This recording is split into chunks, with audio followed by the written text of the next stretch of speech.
Way back at the beginning of the Clone Wars, everybody was using the Delta class fighter, but then the clones said no, we want to be different, so they made the V-19 Torrent. The Torrent went pew-pew really good against the Vulture droids, but then the Separatists made the circular triangle, and then they started going boom-boom instead. So then they made the Z-95 Headhunter. They called it the Headhunter because it sounded scary, but the circular triangles did not have heads, so they couldn't do anything against them, and they kept going boom-boom too. But then they remembered, wait a minute, there are robot peeps on the ground too, so they made the Y-Wing Bomber because it looks like a Y, because they have the English alphabet in Star Wars. But that still didn't fix the problem with the circular triangle bros, so they made the V-Wing, and they called it the V-Wing because it looks like two halves of a W put together sideways.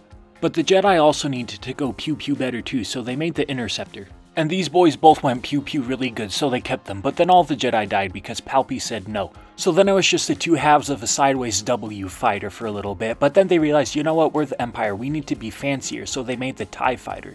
And then this fancy TIE Fighter had lots of babies because it was very popular. And then the good guys said, hey, you know what, we want to make those TIE Fighters go boom boom, and they looked at the V-Wing and said, hey, we can turn that upside down, and then they made the A-Wing.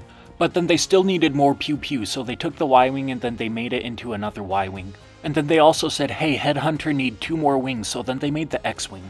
But then the Y-Wing wasn't going pew-pew as good as they thought because it was old, so then they made the B-Wing, which went pew-pew better. But then the X-Wing was also getting old, so they made the E-Wing instead.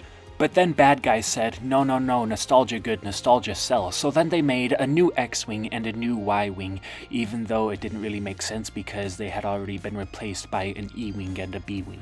And now you see that all of the fighters are actually related and that the X-Wing and the TIE Fighter are first cousins once removed.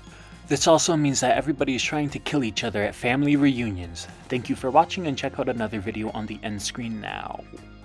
Also subscribe if you like this video and then maybe I can make some more and then you will be up to date on when they come out.